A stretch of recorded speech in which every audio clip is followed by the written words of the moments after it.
नमस्कार, city news में आप सभी दर्शकों का स्वागत है। मैं हूं रिया गौड़ और आप देख रहे हैं जिले का number 1 channel city news Muzaffarpur. खबरों की ओर बढ़ने से पहले आइए एक नजर डाल लेते हैं आज की सुर्खियों पर। अहियापुर थाना क्षेत्र के गढ़ा चौक स्थित सेंट्रल बैंक ऑफ इंडिया में अपराधियों ने हथियार के बल पर लूटे 5 लाख रुपए। साहिबगंज थाना क्षेत्र के गांव में 4 युवकों ने दुष्कर्म के बाद नाबालिग को जिंदा जलाया। कोरोना वैक्सीन की पहली खेप जिले में पहुंची। 16 जनवरी से फ्रंटलाइन वर्कर को दी जाएगी वैक्सीन। और मकर संक्रांति को लेकर बाजार में खरीदारों की भीड़ उमड़ी। तो ये थे आज के मुख्य समाचार। अब खबरें विस्तार से। अहियापुर थाना क्षेत्र के गढ़ा चौक स्थित सेंट्रल बैंक ऑफ इंडिया के शाखा से अपराधियों ने 5 लाख रुपए की लूट की घटना को अंजाम दिया। जिले में बढ़ते आपराधिक घटनाओं पर सांसद अजय निषाद ने अपने ही सरकार पर सवाल खड़े किए। जिले में अपराधियों का तांडव जारी है। बीते एक सप्ताह के भीतर अपराधियों ने दर्जनों लूट, छिनतई और हत्या जैसी घटनाओं को अंजाम दे चुके हैं और पुलिस कार्रवाई के नाम पर सिर्फ खानापूर्ति करने में जुटी हुई है। लूट की एक ऐसी ही घटना अपराधियों ने अंजाम दिया, जहां अहियापुर थाना क्षेत्र के गहरा चौक के समीप सेंट्रल बैंक ऑफ इंडिया शाखा से हथियार के बल पर एक और लूट की घटना सामने आई। आधा दर्जन की संख्या में आए अपराधियों ने घटना को उस वक्त अंजाम दिया जब बैंक की शाखा में ग्राहक पैसे जमा कर रहे थे और निकाल रहे थे। इसी क्रम में हथियार का भय दिखाकर बैंक से लगभग 5 लाख रुपए लूट कर भाग निकले। साथ ही बैंक में मौजूद ग्राहकों से भी लूटपाट की। घटना की सूचना मिलते ही सिटी एसपी राजेश कुमार, नगर डीएसपी राम नरेश पासवान व अहियापुर थानाध्यक्ष ने दल बल के साथ मौके पर पहुंचकर घटना की छानबीन शुरू कर दी। घटना के संबंध में बैंक कर्मचारी व ग्राहकों ने बताया कि आधा दर्जन की संख्या में आए अपराधियों ने इस लूट की घटना को अंजाम दिया। ग्राहकों ने बताया कि विरोध करने पर मारपीट कर मोबाइल व पैसे छीन लिए। सर छिना गया। कितना? 5,000। अच्छा। किताब दिया, खाता छोड़ देगा, वही में जाकर रूम में जाकर बंद कर देगा। 3 आदमी था। हथियार वगैरह भी था? राजगढ़ पासवान। गड़ा हथियार वगैरह भी था? हथियार वगैरह भी था उन लोगों के पास? बेटा होटल में रहते वहाँ बिकनपुर। हमको भीतर गेट पर से ढुका दिया है। यहाँ हम दोनों आदमी के यहाँ बैठा दिया है। बैठाने के बाद कहा है जो मोबाइल है, हम कही हाँ। हम ना मोबाइल निकाले थी तो ले जेब में से ना पैसा 35,000 था खींच दिया। आपके जैसे कितने ग्राहक होंगे कभी में? आपके जैसे कितने ग्राहक हैं जिनसे लूटपाट हुई? हम 2 आदमी इस जगह थे। अब वो औरत था, वो औरत जो है ना से वहाँ पर बैठा हुआ है। कितने की संख्या में था? 5-6 आदमी था। पिस्टल, हाँ पिस्टल इतना वो सबके था। अब वो पिस्टल है कि कथी है हम लोग नहीं जानते हैं। वहीं मामले में सिटी एसपी राजेश कुमार ने घटना की पुष्टि करते हुए बताया कि लूट की घटना हुई है जिसमें अपराधियों ने हथियार का भय दिखाकर लूटपाट किया है। सीसीटीवी को खंगाला जा रहा है और जल्द ही अपराधियों को चिन्हित कर उन्हें गिरफ्तार भी कर लिया जाएगा। 11 से 11:30 के बीच में यहाँ पे एक लूट की घटना हुई है। अभी जो बताया गया उसके अनुसार करीबन 4,68,000 की लूट हुई है। सूचना पे पुलिस पहुंच करके अपना जांच और अनुसंधान का कार्य प्रारंभ कर दी है। बहुत जल्दी पुलिस इस केस का डिटेक्शन। कितने की संख्या में आया था अपराधियों? अभी इसमें कुछ 6 लोगों का शिनाख्त हुआ है, चिन्हित हुआ है और हम लोग उसकी पहचान के लिए प्रयास कर रहे हैं। बैंक लूट की घटना लगातार बढ़ रही है सर, इसको लेकर के क्या कार्रवाई हो रही है, घटना हो रही है, पकड़े भी जा रहे हैं। सारे घटना उद्भेदित हैं। ऐसा कोई भी घटना नहीं है मेरे समझ से जो उद्भेदन जिसका ना हुआ हो। सर इसमें कुछ सीसीटीवी फुटेज भी मिला है जिसमें पहचान? अब वो अनुसंधान का विषय है, हम लोग वो काम कर रहे हैं। जिले में बढ़ते अपराध के मुद्दों पर सांसद अजय निषाद ने बताया कि बिहार में पुलिस का दबदबा खत्म हो चुका है और अपराधी बेलगाम हो चुके हैं। पुलिस बस शराब को पकड़ने में लगी रहती है और जनता दिन ब दिन बेहाल हो रही है। उन्होंने मुख्यमंत्री नीतीश कुमार से लॉ एंड ऑर्डर पर ध्यान देने और पुलिसिंग को सख्त करने की बात कही। पहले तो विपक्ष के नेता सरकार पर निशाना साधते थे, लेकिन अब स्वधारी पार्टी के सांसद भी सरकार की नाकामी पर आवाज़ बुलंद कर रहे हैं। सरकार को जितना लॉ एंड ऑर्डर में मेहनत करना चाहिए था उतना नहीं कर पा रही है। पुलिस को जितना काम करना चाहिए था वो नहीं कर रही है। सारे पुलिस पदाधिकारी दारू पकड़ने में, ओवरलोडिंग रखने के चक्कर में रह जाते हैं और क्रिमिनल आराम से क्राइम करके निकल जाता है। शहर में लगातार हत्या की घटना हुई है। अभी मोबाइल लूट हो गई अभी तो जानकारी नहीं। अभी भी 5 लाख की लूट हुई है सेंट्रल बैंक से। तो ये लेके हमको लगता है कि हफ्ता में दूसरी घटना हो गई है। इससे पहले सकरा में भी घटना हुआ था। हाल की जो मोबाइल व्यवसायी की जो हत्या हुई थी उसका उद्भयन हो गया है। लोग 8 गिरफ्तार भी हुए हैं। तो जो सकरा वाला भी मामला है उसमें भी कुछ गिरफ्तारियाँ हुई हैं। तो पुलिस दबिश बना रही है, लेकिन जो अपराधियों पे जो खौफ होना चाहिए था वो खौफ नहीं दिख रहा है, जिसके कारण अपराधी निडर होकर क्राइम कर रहे हैं। तो वो खौफ दिखाना पड़ेगा। और जो सबसे बड़ा चीज़ था कि शुरू के समय में सरकार जो बनी थी माननीय नीतीश जी का, तो उस समय में आपको संज्ञान होगा कि एक स्पीडी ट्रायल चला था कि जो व्यक्ति आर्म्स लेके पकड़ा जाते थे तो उनका एक बार सज़ा ही होने के बाद होता था, बीच में बेल नहीं होता था। तो वो प्रक्रिया करने से क्राइम की घटना में कुछ कमी आई थी, लेकिन पता नहीं कारण वो क्यों रुक गया। तो माननीय नीतीश जी से भी हम आग्रह करेंगे कि जो स्पीडी ट्रायल जो क्रिमिनलों पे हैं, जो लोग अपराधी जो हैं क्राइम करते हैं पकड़े जाते हैं और फिर छूट करके फिर जो क्राइम करते हैं, तो उसका भी मामला स्पीडी ट्रायल में चले। जो अपराधी जो बार बार जो अपराध करते हैं और बार बार बेल लेके बाहर आते हैं फिर अपराध करते हैं, तो उन पर सज़ा का प्रावधान जो स्पीडी ट्रायल करके करेंगे तो क्राइम में कमी आएगी। अभी जैसा सबसे बड़ा चीज़ है कि सरकार को तो कहीं ना कहीं सख्त होना पड़ेगा ना। जो उनका दायित्व है, जो पुलिस का दायित्व है, उसको ऊपर खड़े उतरना पड़ेगा ना। पुलिस का ही दायित्व है कि जितने भी मुजफ्फरपुर ज़िले के लोग हैं कैसे सुरक्षित रहें, कैसे शांति से रहें, क्राइम कैसे कम हो, तो उनके रोकने की उनकी जिम्मेवारी है। तो उनकी जिम्मेवारी ज़्यादा है। कहीं ना कहीं आप मानते हैं कि नीतीश कुमार की हैं सुशासन बाबू फेल नहीं हो रहे हैं। नीतीश जी एक सुलझे हुए ईमानदार और कर्मठ नेता हैं, चौथी बार सत्ता में आए हैं, जनता का विश्वास भी रहा है। लेकिन मेरा ये कहना है कि जनता बड़े विश्वास के साथ उनको वोट दे रही है, तो जनता के विश्वास पे तो खड़ा उतरना पड़ेगा। जनता चाह रही है कि जितने जो पहले जो जंगल राज था उसके खिलाफ हम लोग सरकार में आए, 20-15 साल पूरा हो गया है, चौथे टर्म में हम लोग ले रहे हैं। तो जनता कहीं ना कहीं विश्वास तो है माननीय मुख्यमंत्री जी पे, और विश्वास पर जब वोट दे रही है तो जनता के विश्वास में भी हम लोग जनप्रतिनिधि, चाहे वो सांसद हों चाहे मुख्यमंत्री हों, तो उनके विश्वास पे खड़ा उतरना होगा। साहेबगंज थाना क्षेत्र के एक गांव में 4 युवकों ने 12 वर्षीय नाबालिग के साथ दुष्कर्म कर जिंदा जलाया।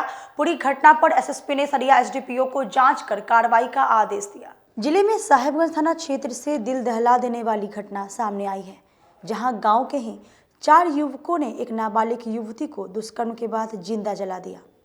पीड़िता के पिता ने गांव के 4 युवकों के खिलाफ थाने में केस दर्ज कराया। जानकारी के अनुसार साहेबगंज थाना क्षेत्र के गांव में एक 12 वर्षीय नाबालिग के साथ रेप के बाद उसके ही घर के कमरे में जिंदा जला दिया गया। पंजाब से लौटने के बाद पिता ने आवेदन दिया तो मंगलवार को एफआईआर हुई। मामले में गांव के ही 4 युवकों को आरोपित बनाया गया है।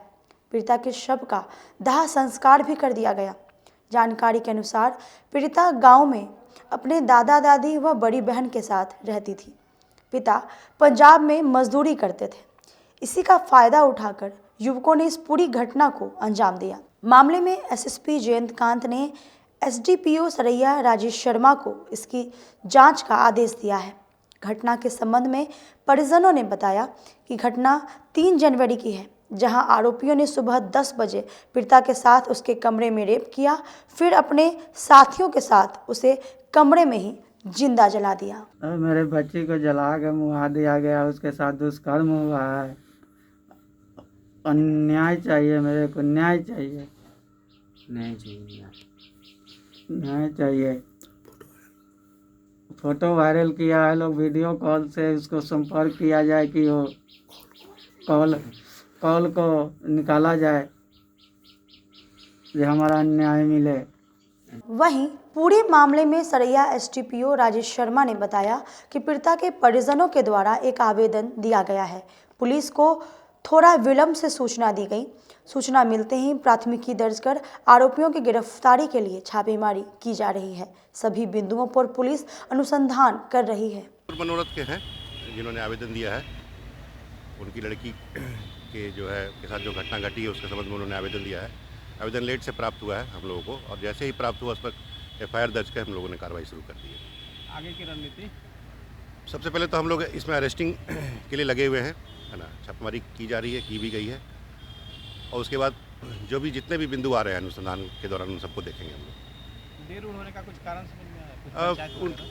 उनके पिता बाहर थे, जब वो आए तो ये जानकारी हुई है। पंचायत की भी सूचना मिली? जी, ऐसी कुछ बात आई है, उसको हम लोग देख रहे हैं।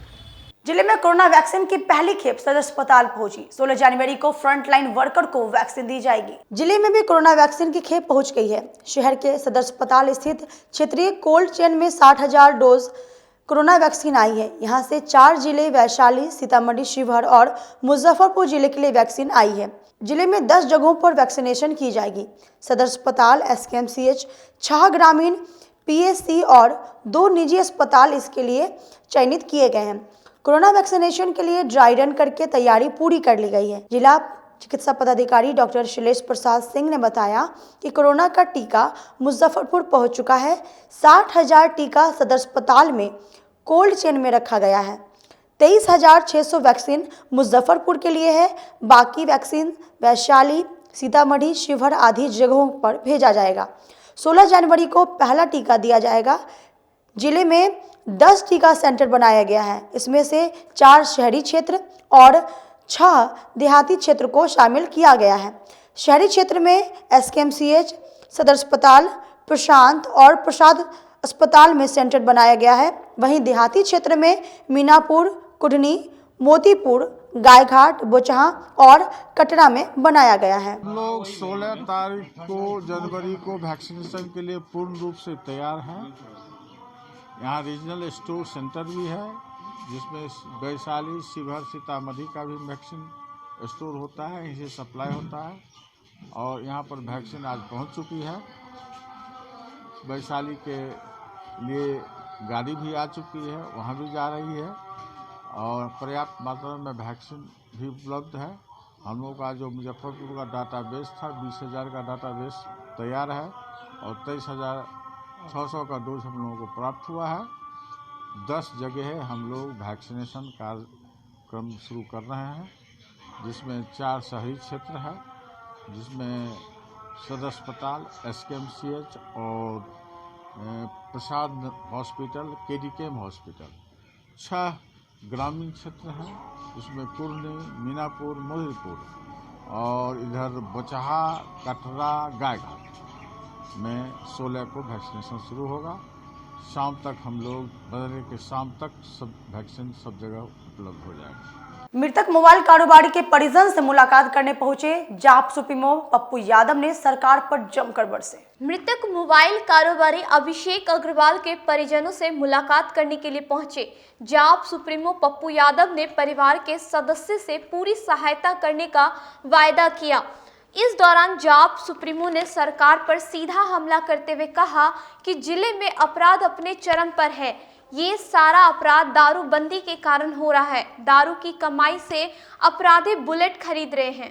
हर गली में दारू जब से बंदी हुई, छुट भैया, लफुए, चोर, उचक्के को अब बुलेट जो देख रहे हैं ना, पल्सर गाड़ी, ये दारू की कमाई।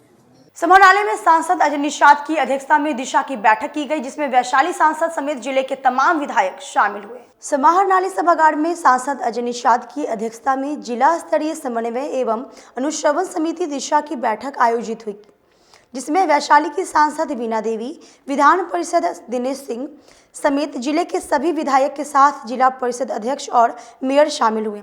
जिलाधिकारी प्रणव कुमार ने समिति के अध्यक्ष सांसद अजय निषाद और सांसद वीणा देवी का स्वागत किया। बैठक के दौरान सांसद अजय निषाद ने कहा कि जिला प्रशासन द्वारा किए जा रहे विकास कार्य के क्रियान्वयन में आवश्यक सहयोग करें। दिशा की बैठक होनी थी, तो लगभग 9-10 महीना बाद हुआ है। तमाम जनप्रतिनिधि आए थे, माननीय विधायक मुन्ना यादव, माननीय विधायक दिनेश सिंह जी, माननीय विधायक मुसाफिर पासवान जी, माननीय विधायक ये आपके निरंजन राय जी, माननीय विधायक आपका यहाँ और सारे मतलब सभी लोग विधायक लोग भी काफ़ी संख्या में आए थे, सारे पदाधिकारी गण थे। पिछला भी जो योजना में जो था उस पर भी चर्चा हुई। तमाम जितने भी माननीय जनप्रतिनिधि आए थे, प्रमुख लोग भी थे, उनकी भी बातें सुनी गई हैं और जो काम जो रुका फुका है, जो जनता का जो शिकायत है, उस पर भी विस्तार रूप से चर्चा हुई। अब वक्त हो चला एक छोटी सी ब्रेक का, लेते हैं एक छोटा सा ब्रेक। तब तक आप बने रहिए हमारे साथ, देखते रहिए सिटी न्यूज मुजफ्फरपुर। मुजफ्फरपुर की शान और अपने कलाकृतियों से बॉलीवुड के स्टारों में अपनी पहचान बना चुका बाबा की दुकान लहठी भंडार पिछले 50 वर्षों से आपके पसंद का ख्याल रखती है। यहाँ से लाह की बहुरानी सेट बॉलीवुड की स्टार ऐश्वर्या राय ने अपनी शादी में पहनी थी। यहाँ से राजनीतिक गलियारों के नामचीन चेहरों की दुल्हन भी सजी थी। हमारे यहाँ शादी सेट, बहुरानी सेट, जयमाला सेट, लाह के फैंसी आइटम कुशल कारीगरों द्वारा निर्मित कराई जाती है। इसके अलावा चूड़ा सेट, कंप्यूटर चूड़ा, कुंदन चूड़ा, वाटरप्रूफ चूड़ा, चुंदरी 3 बुंदिया, बंग बंगरी, हिंगलू, पात चूड़ा, जंगली चूड़ा का भी निर्माण अपने कारीगरों द्वारा कराती है। यही नहीं, लाह से बनी कान का टॉप्स, रिंग, नथ, गला का हार, मांग टीका, पेन स्टैंड, हाथी, बिछिया, ग्लास, करा भी बनाती है। तो एक बार हमारे यहाँ अवश्य पधारे। बाबा की दुकान लहठी भंडार, इस्लामपुर, मुजफ्फरपुर। हमारा कांटेक्ट नंबर है 9308620444। 40-50 साल से जो हमारी दुकान है, ये बाबा की दुकान लहठी भंडार, समझे ना, पुश्तैनी हम लोग का काम ही है। और हमारे यहाँ जो है जितने भी है, जैसे कि ऐश्वर्या राय के यहाँ लहठी गया, हमारा सचिन के यहाँ गया है, और आपके जो है तेज प्रताप सिंह, अभी लालू प्रसाद के लड़के की शादी हुई है, उसमें भी लहठी भेजा गया था। और हमारे यहाँ जो है ना बहुरानी सेट है, जैसे कि है कुंदन सेट है, और जैसे कि हम लोग जो डिज़ाइन जो है सेलेक्ट करते हैं जो लगन के ऊपर जो है, जैसे कि कस्टमर का चॉइस देखते हैं हम लोग हैं, उसी टाइप से हम लोग जो है माल तैयार करते हैं। और कलर है मैचिंग, हमारे यहाँ सबसे विशेषता है कि हर तरह के लहंगे का जो है ना मैचिंग तुरंत हैंड टू हैंड हम लोग लगा के दे देते हैं। हम पढ़ाते नहीं, हम बच्चों में विश्वास जगाते हैं। Christ Jyoti International School, based on CBSE curriculum with co-education. इस स्कूल में प्रत्येक विषयों के लिए अनुभवी शिक्षकों का समूह है। विद्यार्थियों को अलग से ट्यूशन पढ़ने की आवश्यकता बिल्कुल नहीं है। बच्चों को प्रत्येक विषयों के लिए अलग से अतिरिक्त कक्षाएं दी जाती हैं। साइंस और कंप्यूटर लैब की व्यवस्था के साथ उत्तम खेल कूद के लिए बड़ा सा कैंपस भी है। नर्सरी के बच्चों को खेल कूद की विधि से पढ़ाई जाती है। केंद्रीय माध्यमिक शिक्षा बोर्ड पर आधारित पाठ्यक्रम से कक्षा प्ले हाउस व नर्सरी से अष्टम वर्ग तक ये नामांकन प्रारंभ है। तो नामांकन के लिए तुरंत संपर्क करें। हमारा पता है Christ Jyoti International school, Dharmodaya स्थली, माधोपुर सुस्ता, मुजफ्फरपुर। के रूप में ज्वाइन किया क्राइस्ट ज्योति स्कूल को, और यहाँ की व्यवस्था, यहाँ के पेरेंट्स सारे लोग पूरी तरह से बच्चों की पढ़ाई के प्रति जो केयरलेस थे, मैंने उन्हें जागरूक करने की कोशिश किया और उस व्यवस्था को बदलने के लिए मैं हर संभव प्रयास करती हूँ। जहाँ तक हो पाएगा मैं इसे आगे बढ़ाऊँगी, इसे आगे बढ़ाना ही मेरा कर्तव्य है। ब्रेक के बाद एक बार फिर से आप सभी का स्वागत है। आइए बढ़ते हैं अगली खबरों की ओर। मकर संक्रांति को लेकर सुबह से ही बाजारों में ग्राहकों की भीड़ उमड़ी। दही, चूड़ा, तिलकुट की जमकर खरीदारी करते नजर आए लोग। मकर संक्रांति को लेकर शहर में जगह जगह चौक चौराहों पर तिलकुट की दुकानें सजी हुई हैं। बुधवार को पूरा बाजार गुड़ और तिलकुट की सौंधी खुशबू से गुलजार रहा। सुबह से शाम तक तिलकुट, तिल और इससे बने अन्य सामान खरीदारी के लिए बाजार में ग्राहकों की भीड़ उमड़ रही थी। वहीं दूसरी ओर बाजार में मुढ़ी, चूड़ा और लाई की भी बिक्री हो रही है। ज़्यादातर लोग अपने घरों में ही लाई, कसार, तिल लाई आदि तैयार किया करते थे, लेकिन अब ज़्यादातर लोग बाजार से ही इसकी खरीदारी कर रहे हैं। दुकानदार बताते हैं कि पिछले साल की अपेक्षा इस वर्ष अधिक सेल हुआ है। के बाद पहला पर्व है और ये आपको बहुत बढ़िया रिस्पॉन्स मिल रहा है, ग्राहक का प्यार मिल रहा है, प्रेम मिल रहा है, बहुत बढ़िया भीड़ है, बहुत अच्छा बिजनेस चला है। ताकि लॉकडाउन में सब तो पर्व चला गया, पहला पर्व आया है ये तिलवा सकड़ा। वहीं दूसरी ओर दूध और दही की किल्लत ना हो, इसके लिए विभिन्न दूध कंपनियों ने बाजार में पर्याप्त मात्रा में उत्पाद बाजार में उतारे हैं। दही की पूरी आपूर्ति करी और कस्टमर को कोई प्रकार का दिक्कत नहीं रहा और पूरा दूध और दही भरपूर मात्रा में मिला। पिछले साल की अपेक्षा बहुत अच्छा है। कल्याणी चौक पर नए कृषि कानून के विरोध में गांधी प्रतिष्ठान के सदस्यों ने सरकार के खिलाफ प्रदर्शन किया। कल्याणी चौक पर गांधी शांति प्रतिष्ठान के सदस्यों ने नए कृषि कानून को रद्द कराने की मांग को लेकर सरकार के खिलाफ प्रदर्शन किया। गांधी शांति प्रतिष्ठान के सदस्यों का आरोप है कि सरकार द्वारा लागू नए कृषि कानून भारत के किसानों के लिए काला कानून है।